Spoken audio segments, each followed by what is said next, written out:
it's like insanely hot outside. Thought about just bringing my iced tea and pouring it, but it's okay. I actually have a new tea to try, although it's not really new so much as I've had this variety before. It's a new company. I'm gonna try this organic Kuamon White from Chateau Tea. That's a big bag. You can't even see me behind it.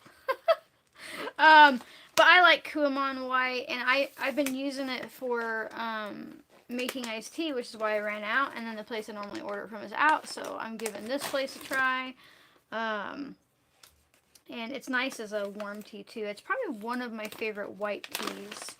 Um, Smells nice. Doesn't look too bad. Maybe. We'll find out. Let me turn the live chat on because I always forget to do that. All messages. There we go. Waiting for people to show up. Hey, everybody. So I'm doing some Kuamon White today from a new company. It looks okay. The coloring is kind of all over the place usually, but it'll be fine for the iced tea that I'm going to make. But we'll find out if it has good flavor when I make a tea itself. Usually, like, you can use a little bit lower quality teas for the cold infusion when it comes to, like, iced, like, white teas or green teas. But we will find out. So this is, again, this is the organic Kuamon white tea from Chateau. But they were the only place that had it available in bulk that was an actual tea place, you know. So let's get some water going. All right. Everybody else dealing with heat waves right now? You know, we live in Northeast Oregon. It's high mountain desert. So this isn't really, everyone's freaking out. I'm like, yeah, but you guys, it's July. It's supposed to be 100 plus degrees. That's just the way it goes, you know. But anyhow, so as a reminder, I start my Friday Q&As answering questions after I've had my tea. That way, I can have some tea and give people a chance to roll in and all that kind of stuff.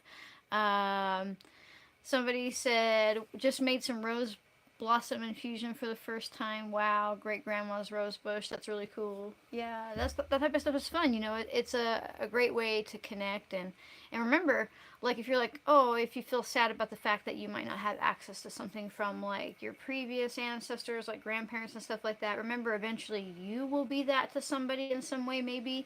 And so you could start, you know, planting a rose bush now or things like that, you know. But yeah, so yeah, this has been kind of a crazy summer. A little hectic, a little busy. Garden's going good. I got tomatoes and peppers set. I'm happy about that. I am not sure about my potatoes. Which is unfortunate because we went through the whole, like, we're doing the container method from that one guy I was excited about. But, I mean, they died back in waves, but July seems really early to me, but maybe because I got them out sooner, they died back. What I just need to do is go to the back ones that died off the quickest and dump out a pot and see if there's potatoes in there. If there's potatoes in there, they're fine. They've just died back early and they'll be ready really soon, right? But, you know, it is what it is, and I don't know, it could have been the soil, could have been the temperature, weird swings and fluctuations in it, but usually they die off in, like, August here, but that's in the ground, and usually I get them out a little later, so, and this time I got them a little sooner, so I won't know until I dump one out, but the tomatoes are taken off, and all that kind of stuff, so I'm happy about that.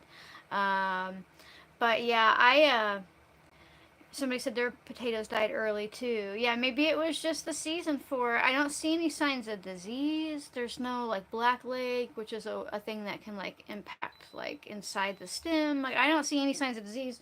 So I'm hopeful that I'm just like, oh, and I dump one out and I'm like, oh, there's like 25 pounds of potatoes here, right? So we'll find out. But I'm not going to touch it till after this really nasty hot weekend goes past. So I hope this tea tastes good. I really like the Kuamon White. I used to get it from Young Mountain Teas, and it was like one of my favorite white teas, but then they stopped selling it in bulk and they only sell it in like pre-made tea bags, and I just don't prefer that. So Susan Rudy, there we go, God brain. Some people actually plant potatoes several times during the season, and they're in Midwest. Ours were done in the last couple weeks. Yeah, you can cycle them through. Where we're at, it's really weird because, so it'll be like 120 this summer, right? Fahrenheit, hot. It'll be really hot this summer. But then come September, the nights get real cold. Come October, it can snow. Right. And then it's like it's not really safe to plant out where I'm at until like mid to late June. So even if I wanted to plant again, I don't have the time frame, the window. Although I thought about there's some like, ooh, didn't flip it. There's some northern varieties of potatoes, like from like Norway and like those areas, that are really, really cold tolerant and aren't as dependent on light. I mean, they have light, but like they're not like kicked on by light to produce, right? They'll just produce by age. And I think that would be kind of cool to try to do those in our greenhouse, maybe. Like if you could get like a bumper crop in, but yeah, just what's in my mind, you know. Um, but yeah, so yeah, I've just been doing garden stuff and falling behind on using up milk. Luckily, we have a family friend that really, really loves goat milk, so he's gonna start. And he wants about 8 gallons a month just to drink, and then we'll trade him that just for feed. Right, he can just go buy us some feed, and then in return, here you go. And that's fantastic, you know. I make about 1.5 gallons of milk key for every 48 hours, and then, I do cheese and stuff, but eventually it's like there's a lot. There's a lot to use up, but I'm grateful for it. Um, but yeah, as a reminder, we are waiting on this little timer to go off before I start answering people's health questions. It just gives people a time to roll in, for me to settle in. But also, I know a lot of you miss the tea times, and so I kind of just give like, I don't know, it's like a morning recap of my life, right? Also, I've been re-uploading this, so if you're watching this and it's not a Friday, don't panic. You haven't like lost a bunch of days or anything like that. Um, I just have been re-uploading them, once a week on Wednesdays as a video instead of a live replay, so more people can see it. But people are always like, "Oh my God, is it Friday?" And I'm like, "No, no."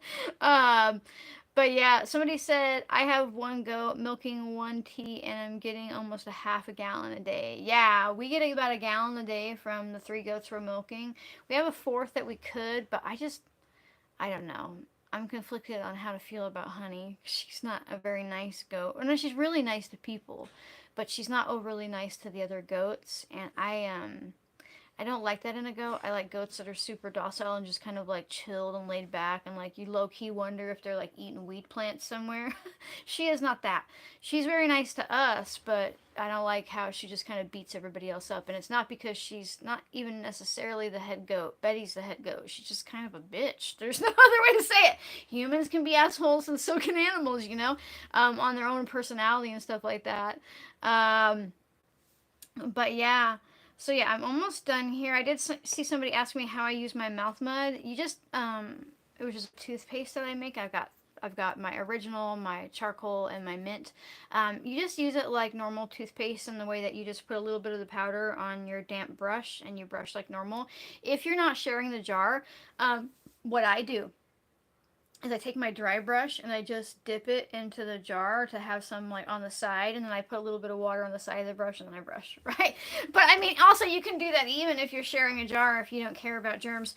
Sometimes I think it's funny because like we won't share something like a toothpaste or maybe even a toothbrush, which I get the concept, it's gross, but like with a significant other, but the things we do in the bedroom and where we put, I'm like, come on, you're already sharing bacteria back and forth. It's okay if you stick your toothbrush into the same thing of toothpaste, but and it's just funny how human brains work like that. Okay, let's see. She smells nice. That is a good sign, because she doesn't smell bitter, and her soup is what they call it. Looks pretty clear. I mean, not clear, but like it's not murky, right? It's kind of bright colored. It's not like super dark. It could be brighter, but over here, being like a deep tea association person, Yeah, that's not bad. That's not bad. It's not as like it's not as milky as some other ones that I've had, but she's not bad. Okay, question. Here come the questions, right? Okay, now you can throw it at me. Let me turn my shouldn't have done that with one hand. Let me turn this over.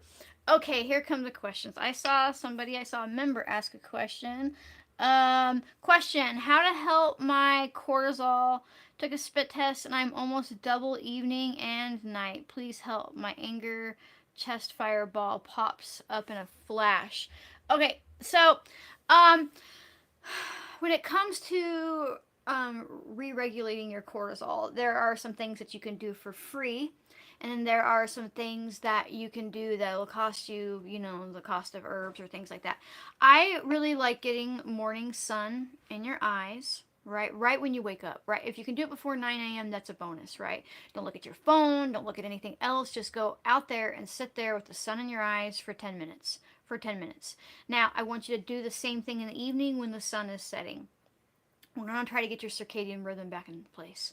Right, when you start healing your circadian rhythm, you start healing your cortisol rhythms because they are one and the same. They are interconnected deeply, right?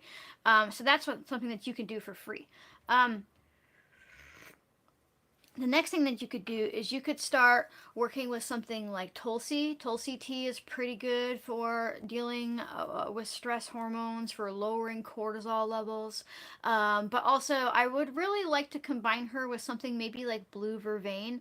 Sometimes when we have really high stress hormones, it's because we might be a bit of a controlling person. It doesn't mean that we're controlling to people around us, but maybe we're like hyper controlling of our situations, and because of that, we can get angry really easy, really fast. But really, that is often like a trauma response. We're trying to keep ourselves safe and not ever let anything get out of hand again, right? But it can be a vicious cycle. So when we start working with something like blue vervain, she really also supports lowering cortisol levels, but she kind of helps us step back from that control loop. I really like her for that. And then when it comes to like a medication situation, you could look into cyproheptadine, which is just an old school allergy medication. You've probably heard me talk about it quite a lot on different stuff, and you don't need to take the full dose and knock yourself out. I had flipped cortisol. I had like stage 3 HPA axis dysfunction, right? So I had no cortisol in my body in the morning and a lot at night, which is where you're heading. If you have high cortisol across the board, you're in early stage burnout. When you get further along, you'll have no cortisol left in the daytime and really dangerous levels at night. Like it progressively gets worse, right?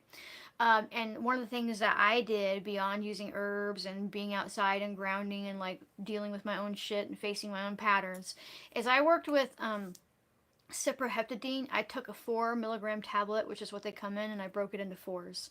And I would take just a quarter in the evening. So, like, 1 milligram, a tiny amount, but it really helps regulate your stress hormones. It also helps increase appetite, which, if you're super stressed out, unless your response to stress is overeating, you're probably undereating. Really common for women to undereat when we're stressed out, right? And that helped. I also worked with aspirin. 325 milligrams of just regular old aspirin has been shown to lower cortisol levels and help regulate stress, things like that. And it really made a difference in my life. They told me when I got the test done, I talked to a functional medicine doctor. He's like, you're looking at 2 years to repair this. 4 months. In 4 months, the next spit test I did, all of my cortisol was on point. Right, and everybody is different. Everybody and everybody, right? But these are things that I would look into. You would need to get a prescription for the cyproheptadine, but it's an old school allergy medicine. I just use that like push health thing, and I'm like, hey, I need this for my allergies. It's what I prefer. Give me a 3-month prescription, please. And they're like, sure, because it's an antihistamine, right? Okay, so I know I spent some time on that one. Okay, so let me jump up here. Question: What do you think of alkaline water? Safe for daily consumption, safe for kids, main drinking water? I don't know that I would make it my main drinking water. I know that there's a lot of push for like the alkaline diet, and I understand that there's definitely like, I don't completely disagree with it, right? I don't think that we need to acidify our body constantly, but when you look at most water in nature, what isn't it? It isn't really alkaline, right? Necessarily, not to the point that you have to make it that way. So have it on occasion if you want, but I don't think that I would like specifically make that my only water source. Right, your body needs different things, and nothing exists singularly in nature. If we were still like living like our ancestors did, like whether you're nomadic or whatever, odds are good you would drink all different types of water. You would, be traveling, you'd be drinking different types of water, you'd be getting it from rivers, you'd be getting it from creeks or springs, or a lot of people having to like brew drinks and things like that. So it would just be about changing it up. And I think that when we get stuck on something as a singular, and we really drive it home, we can end up making ourselves sick. um so, question. My GFR is going down steadily. I'm getting very worried. I had a heart attack 8 years ago, went down, came back slowly, now doing it again in the 30s. Um, there's a book. What is the. You know what? I have it here. I would look into. This isn't a book. I swear to God. But his name is on it. I would look into the work of Dr. Tom Cowan. He talks a lot about heart stuff, and there's a plant that he talks about using, and it's in this right here, but it's a pretty strong plant. So I kind of want you to read his book first, if that makes sense, because if I say the name of the plant, you're just going to go out and get that plant. But I want you to read his book all the way, and then you can get it from him directly. So his name is Dr. Tom Cowan. K Cow, like a cow, and an an Cowan. He has a pretty good book about the heart. It's like Golden Heart. I can't remember the name of it now, but yeah, it's a pretty good one. Okay, so let me jump down. Can I speak more on comfrey? Yeah, comfrey is pretty fantastic. I like her for dealing with like really bad like sprains, fractures, healing up wounds. But the important thing to know about comfrey is that she can heal wounds so quickly that it's from the top down that it can catch bacteria in. And so people always make the mistake of putting something comfrey related on a big open wound, and they're like, wow, that healed up really fast. But I'm like, but you might actually still have a wound on the inside, because your body heals from the bottom up, right? That aside, people are really afraid to use comfrey internally. First of all, the wild comfrey definitely has problematic alkaloids in her, right? You can harm your liver. But the studies on the people that harmed themselves, and it was just a handful of people, by the way, they were drinking huge amounts, like constantly, like all day. And I'm like, yeah, you can hurt yourself if you drink enough water. But also, they have this hybrid variety, like Russian comfrey, where a guy was like, I want to make like a really aggressive growing livestock feed, but I don't want to harm their livers. And so he made a hybrid variety that has less alkaloids in it, especially after it's bloomed. Once it started to bloom, the alkali levels in the leaves drop, and that is a type that I feel safe using once or twice a week for internal use. But the companies that you can buy it from, unless you're buying some to grow yourself, will just list it as the officinalis one. They'll just list it as the normal comfrey, because for liability reasons, they don't want you to ingest it. So they're going to name it as the wild one. Even though the wild one's tiny, it doesn't get very big. Nobody's monocropping that. These big herb farms are growing the big hybrid comfrey, because it gets like 5, 6 feet tall sometimes. They're not going to grow these tiny plants that have a hard time like producing enough, right? But anyhow, okay. So, question: thoughts on Celtic salt coming back with toxic levels of lead? I would dig deeper into the person who's telling you that it has a toxic level of lead. That's all I'm gonna say on that. Lead isn't everything, but and just because you detect it with a pre-staged device doesn't mean that you don't need to do further testing to see if it's unbounded. Right. But also, I have a problem with it because oftentimes when people say this thing is contaminated with lead, and they also tell you what one that you should buy from them or through them, right? Like it's kind of like it's not that the person could be wrong all the time or anything like that, but it's kind of like take it with a grain of salt. Right, I exclusively eat Celtic salt, and I just had an HTMA hair test back like a month ago, and I've been eating the Celtic salt for like years. I don't have toxic lead levels in my body. It's something to think about. Just use discernment with stuff like that. Let's see. Question: Russian sage use tincture, hoary vervain versus blue vervain for medicinal use. The hoary vervain is more of an anti-inflammatory and less of a nervine, from what I've read. I've never worked with it because it doesn't grow around here, but somebody asked me about her the other day, and I dug into it. So she does have medicinal uses, but it's more about like anti-inflammatory issues in the body, which isn't a bad thing, right? Especially because we know that like if we're really inflamed in our body, that our mental health can be a little subpar. And as far as the sage use, you should be able to use that one as a tincture. I don't have a lot of experience working with that particular variety of sage, but if it's a culinary sage that's meant to eat, it's potato. Right, you can use it like any other culinary sage. Question. Recommended herbs for CPTSD. I recently started using milky oats, but I'm wondering if I could add anything else. I really like California poppy alongside of ginseng, and I make a capsule for that, but you don't have to get it from me. But I like them combined so much because one supports like dopamine levels and one supports GABA levels. And the thing about CPTSD or any type of prolonged stress reaction is that we always have really high cortisol levels, and when we have high cortisol levels, it directly opposes dopamine and GABA, right? These things like work in conjunction. With one's really high, the rest will be low, right?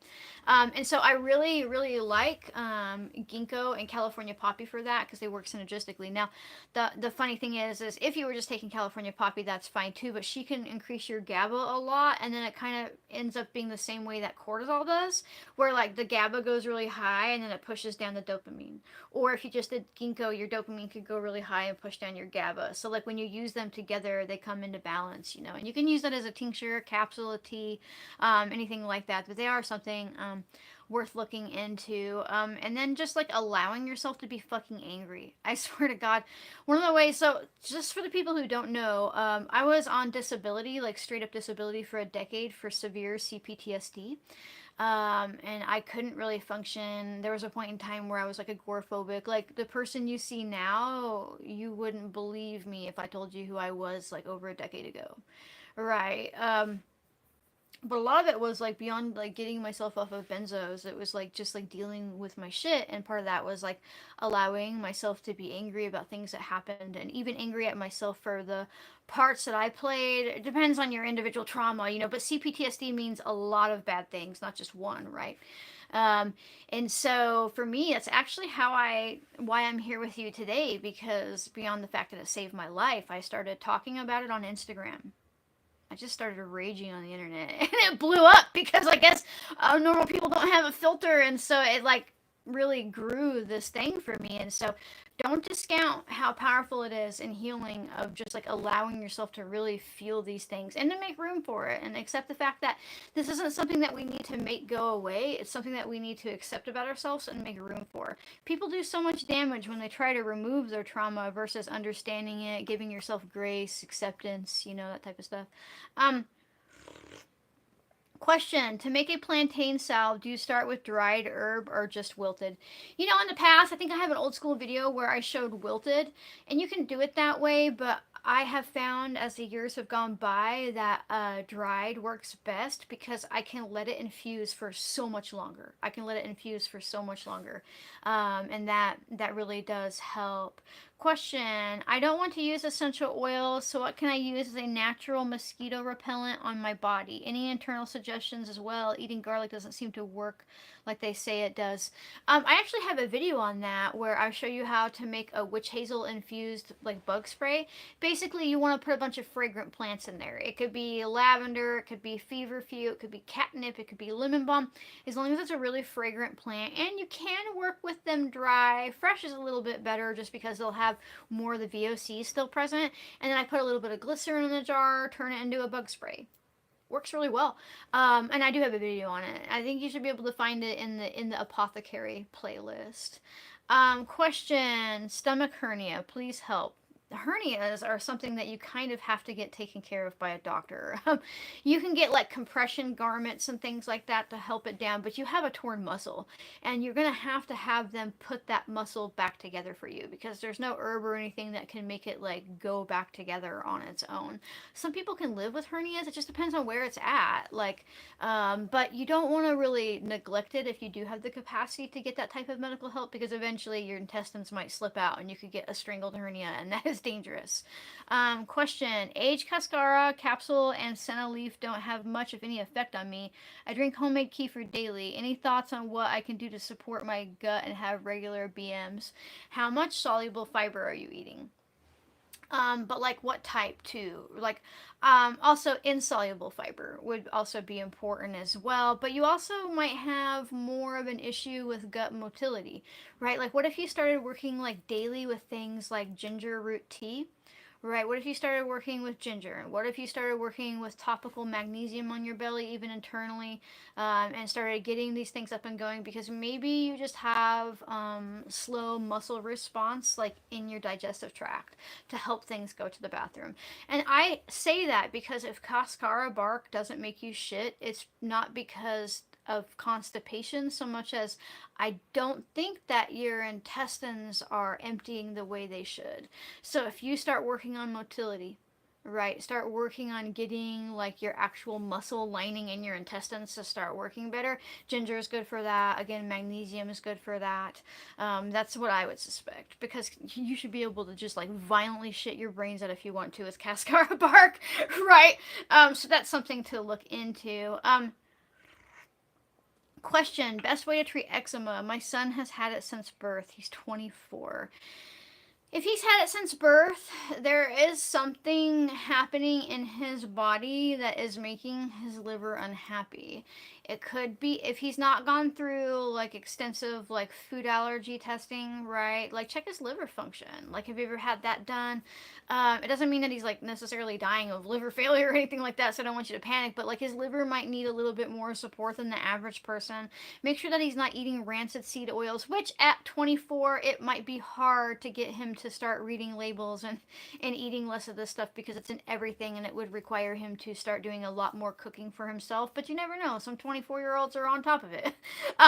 So that's something to look at. Topically, you could do like an oatmeal infused avocado oil with like chamomile, like infuse those together. Use dried oatmeal, dried chamomile, let that stuff sit somewhere dark and warm for like 6 to 8 weeks, and then you can just use it as an oil or turn it into a balm that has like tallow added to it. Would be fantastic for topical. But ultimately, when it comes to dealing with eczema, anything we put on topically is just kind of a band-aid to help it not feel so bad, but there's still something going on externally, because our skin is the window to like how happy or unhappy our internal body is, right?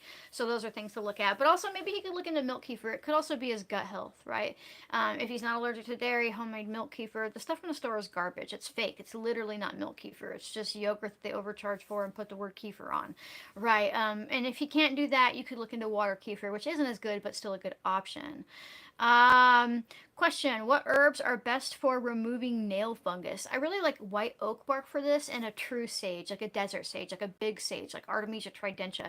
Not garden sage, not the sage you cook with, the sage that like is out in the desert. If you can get a hold of some of that and make like an infused water alongside the white oak bark and soak your nails in that, like do a hand soak like once a day, like you'll start seeing results over like probably about a month or so. It could be sooner depending on how bad it is or how deep it is. But you kind of got to soak, because you need to get your nail beds soft, because your fungus is living underneath of that, right? And right now they're hard, but when they're wet, they're easier to cut, right? Because the water has soaked in. So it's got to be soaked in water. Thank you so much for the super misty question. How to help with acne for a 14-year-old? Thank you. Yarrow, but not essential oil. Yarrow tincture, yarrow infused witch hazel. I have a yarrow spritz video that I made. I think I have some of it up here. This is basically just yarrow, like yarrow, like dried yarrow and witch hazel with a little bit of glycerin is fantastic for acne. You know, my teenager, well, my, it's so weird. My teenager, the other one's almost 21. He's not a teenager anymore. Right. So that's weird. But she gets acne now and then, but so much less with just like, you know, a bit of yarrow here and there. If it's really bad, you can use the spray all over. Um, so question, any herbs or plant comparable to ghost pipe tincture other than wild lettuce? You know, it really depends on the root cause of the pain. You know, but I think like a really strong wild lettuce tincture can actually be stronger than ghost pipe, if I'm being honest. Like if you make it really strong, you could do a double one where you make your wild lettuce tincture and then I mean it takes some time, right? But then like the next year when it comes around, you make another wild lettuce tincture using the tincture that you made from last year. You can keep doubling that down. It'll get stronger and stronger, you know. But yeah, looking into like what's actually causing your pain is kind of like you know, I don't know if you know this, but like things like Tylenol or ibuprofen or aspirin, they all work on different types of pain in the body. And so figuring out what your type of pain is, and is it, if it's an inflammatory thing, you would look towards herbs that were anti-inflammatory to help with pain, something like linden leaf infusion, right? You could look into stuff like that and just kind of like match your personal situation to what herbs might work for that, and it might end up being better than ghost pipe, which is super endangered and can cause psychosis in people too. Thank you so much for the super, Misty. Question, low-key nauseated and motion sick all the time. Well, you could look into a bunch of different directions. So first off the bat, if you have motion sickness, I would make sure that you get your vitamin B12 levels checked. I know you guys hear me say that all the time, but it's such an essential nutrient that we're all really lacking in because we don't get enough from our food, right? We don't get enough from our digestive tract blocking it, things like toxins and mold and chemicals deplete it from our body. And it's water soluble, so it doesn't build up in your body, meaning if you're not eating enough during the day, you don't have enough that day. It's not like you can eat a lot and it stores up and you use it like a fat soluble vitamin, right? Um, but also, there's probably something going on with your gut, right? With the constant nausea, I would suspect that there's some sort of gut imbalance. It could be SIBO or SIFO, which is a bacterial or a fungal overgrowth, and like the milk kefir can help with that. Although it might make you feel like shit at first. You have to go slow because you might have like a Herx reaction where you take in too much and it starts killing off the bad bacteria. And you start feeling like you got a fever or a flu and things like that. But it's really, you're getting sick from the endotoxin die off. So just go slow with it. But you know, with the B12, back to that, one of its symptoms is like kind of like motion sickness, vertigo, kind of feeling dizzy. So that's something not to ignore. Um, Question, any good herbal remedies for hives? So itchy. So externally, I really, really love a good chamomile oil for this. A real one, an infused one. You don't have time to make that if you've got it right now. You can do this. You can make a strong infusion of chamomile tea, like the water, you know, put like a couple cups into a quart, pour boiling water over it, let it sit for a longer time than you would if you were going to drink it, for probably an hour or so. Strain that out and then use that water to make some mushy oatmeal. Put it on your hives. It'll probably help. Internally, you could start working with something like Chinese skullcap. Other skullcaps make you kind of sleepy, but Chinese skullcap is more about allergy issues. And I've got a video coming out here pretty soon. It's all about stopping like histamine issues and things like that. But it's really amazing. They actually like watched how it can stabilize a cell that's doing a mast cell dump, right? So that might help deal with it internally as well. Question, what's your opinion on ashwagandha for reducing cortisol? Gosh, okay, so let's talk about something. Did you know that serotonin is actually a stress hormone?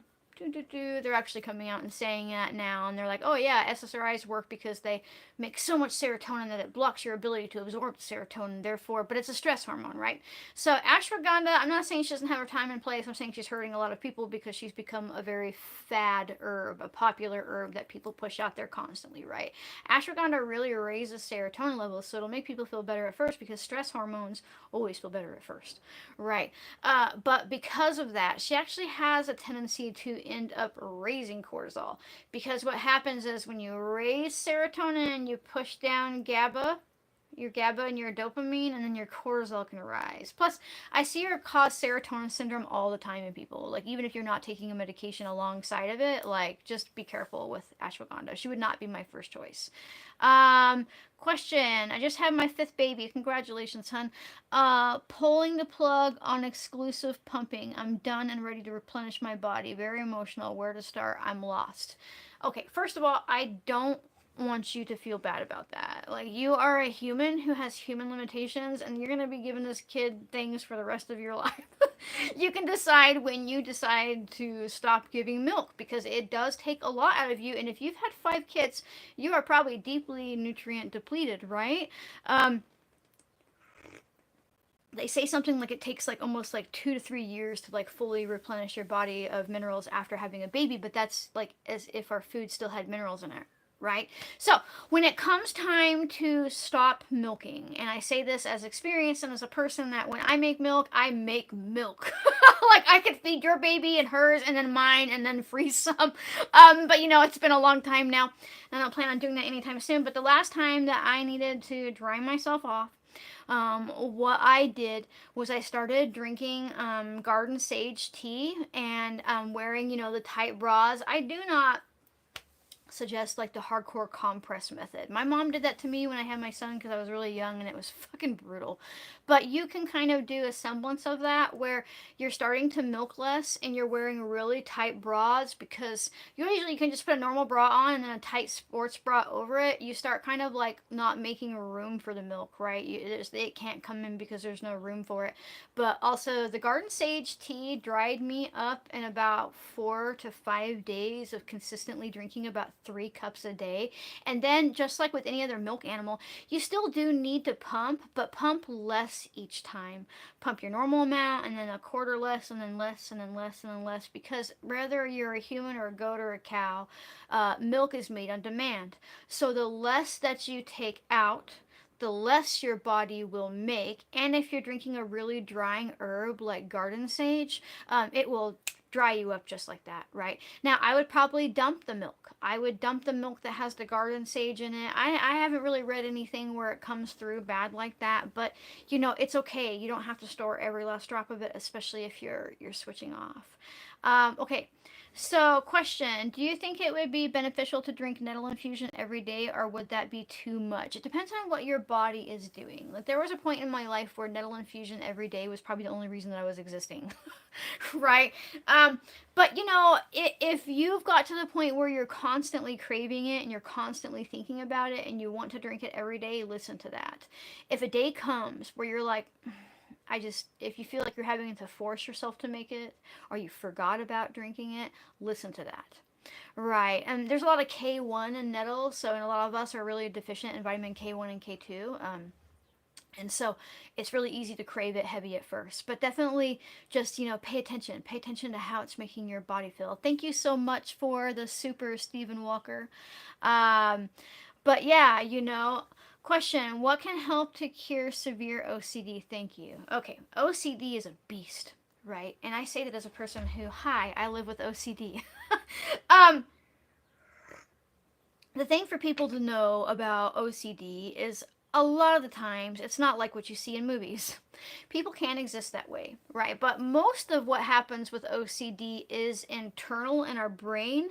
And then by the time you see us acting on it, we've already had like some sort of situation in our brain, and they're all different types. There's the worrying type. There's even a type of OCD where people can make up scenarios that they're worried about to the point that they end up believing it, right? Like it can go all over the place. But what I have found is that OCD comes down to high glutamate levels. In fact, all the research I've done over the past 3 years on it, it's always high glutamate levels. And when I do things like drink white tea, work with lavender, work with chamomile, when I'm working with the L-theanine that's in here, when I'm doing things to consistently lower my glutamate levels. And you might have to, if it's severe, you might have to follow a low glutamate diet, which is beyond just like wheat, right? It's also like, and cured meats and things like that.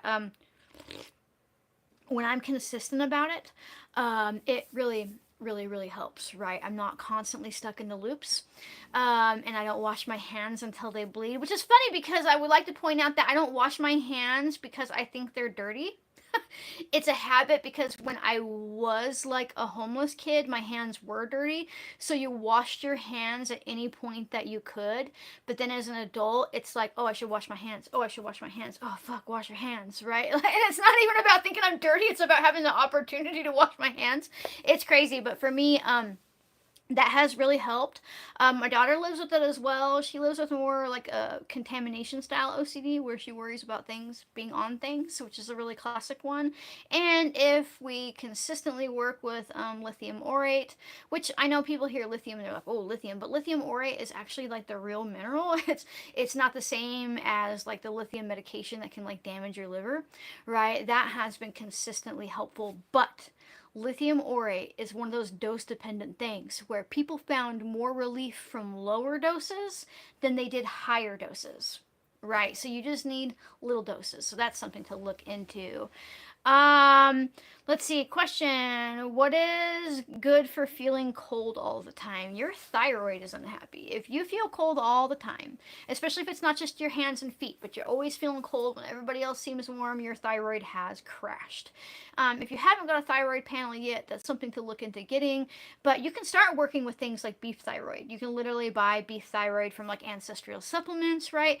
You can start working with Shilajit. You can start getting more iodine back into your life, but be careful with that one because you probably have a lot of bromide taking up space in your thyroid. And as that comes out of your thyroid, it can make you feel really gross, right? So that is something to look into. Seaweed infusions are fantastic for thyroid health. You also might be under eating. If we're not getting enough carbohydrates, we can't create heat, right? But if it is just your hands and your feet feeling cold all the time, you probably have poor circulation. So you can start working with things like ginger root. You could start working with cinnamon. You could start working with hawthorn or shiitake. With the cinnamon, make sure that it's real cinnamon, not essential oils or anything like that. I'm always talking about real herbs. And here's a trick. If you wake up in the morning and you take your temperature and it's below 98.6, especially if it's really below, if you're like in the 97 range, your thyroid isn't happy, right? Or if you wake up and it's a little low and you eat, and then within 20 minutes or 30 minutes after eating, it's not to 98.6 or above, your thyroid isn't happy. Now, if you're constantly feeling hot and overwhelmed and your temperature is always above 98.6, like you're in the 99 point range, I mean, there's a lot of causes for that one in particular, but it could also mean that you have hyperthyroid, meaning you're overproducing thyroid, right? People don't pay attention to their body temperature enough. If you start tracking your body temperature from the time you wake up to the time after you eat, you can watch a pattern happen. You can say, well, I started working with these herbs for thyroid, and at the same time I started tracking my body temperature. I tracked it a week before I started, and suddenly I went from waking up with like really cold temperatures to like way warmer temperatures.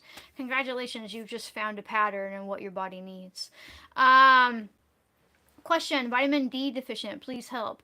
So vitamin D is a hormone, not a vitamin. Thank you so much for the super, Daphne. um, so it's a hormone and it is made by synthesizing cholesterol. So if you, and then standing out in the sun, like you have, like the second that the sun hits your unblocked skin, you instantly turn cholesterol into vitamin D. I don't mean it's like, it's not even a long process, like it instantly happens. There's literally cholesterol in your skin sitting there waiting to be turned into vitamin D.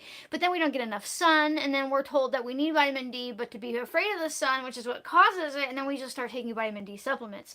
But your body cannot use vitamin D, even if you're out in the sun and eating a bunch of healthy animal fats, if you don't have magnesium.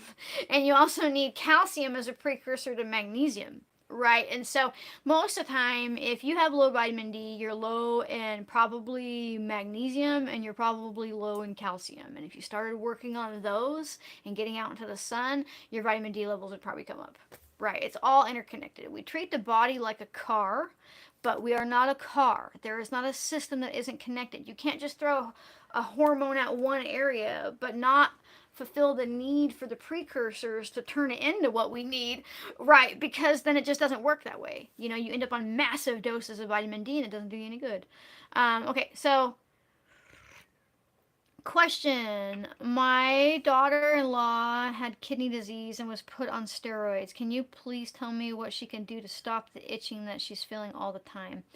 That's hard because the itching is like a symptom of her CKD, right? Unfortunately, she might try something topical, but it's more like probably nerve related itching than it is like actual itching from something allergy. She could try chamomile infused oil to see if that would stop the itching, but she might do better off with something like St. John's wort oil because that actually hits the nerve endings. And or this will sound crazy, she might be able to make herself a really strong cayenne salve. We think of cayenne for pain and pain relief, but actually what she does is she overwhelms the nerves to the point that they can't send pain signals anymore. So if she's having like neurological related itching from her CKD, if she puts this cayenne salve wherever it itches, don't get it in the eyes, obviously, it might actually overwhelm the nerves to the point that they stop sending the signal of the itching. It's an option. It's worth trying. Question. What herb is needed after gallbladder removal? I have IBS after surgery. So you don't need an herb. You need to replace the bile that you are no longer producing. And for that, you could take ox bile. Oxbile. Start with a low dose. Find the lowest dose you can try and start that way because you need to not shit your brains out once you put bile back into your body. Right? You really start underproducing like bile once you take your gallbladder out because your gallbladder creates bile, right? And so I don't know why in the world the medical industry doesn't give bile as a replacement after they've removed your gallbladder. But you can read about it online. You don't have to take my word for it. But most people who start taking ox bile again after they've had their gallbladder removed, your stomach is a million times better, right? Okay, so question. Is it easy to blend Vitex and vegetable glycerin? What's the process? I mean, you could. I would not, if I was going to work with a dried plant, assuming you don't have fresh Vitex berries. If you do, that's cool, but still, um, glycerin is a really weak alcohol. I don't know if you know this, but glycerin is not alcohol free. In fact, glycerin is just like a fatty sugar alcohol that your liver can't digest, so you don't feel drunk off of it, but it still hurts your liver and your digestive tract.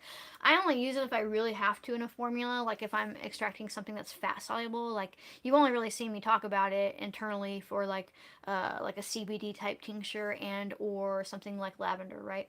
Or not lavender, but lilacs.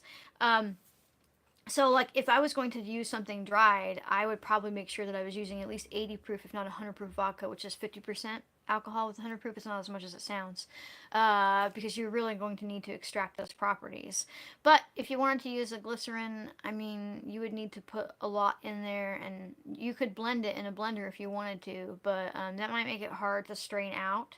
So I would probably just follow the normal ratios of a glycerin tincture, you know.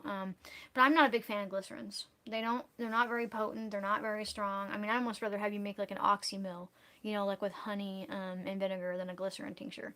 Um, anyhow, so thanks for not answering your question. You are super welcome. You guys gotta realize, I'm sure most people do, that I am a single human and there are hundreds of you throwing questions at me. Um, but yeah, so it is 47 minutes. I have been talking over the 30 minutes. I really appreciate you being here with me. If you would like to support my work and my ability to teach freely, keep a roof over my head and tea in my pot, consider becoming a member to my channel. It's just a way to throw me a couple bucks a month. I do give early access to videos to members, but if you can't afford, don't even worry about it because I release a new video every weekend. So it's not a paywall, it's a little bit of baby time wall, right? You can also make sure that you visit my apothecary. I make something for everything. You can use the one-time code TEATIME, TEATIME, to save 10% off of anything you like. Anything from my capsules, my mouth mud, my books. There's definitely something there that will probably support your health. And if you can't do any of that, or even if you can, consider making sure that you like, comment, share, subscribe, turn on notifications.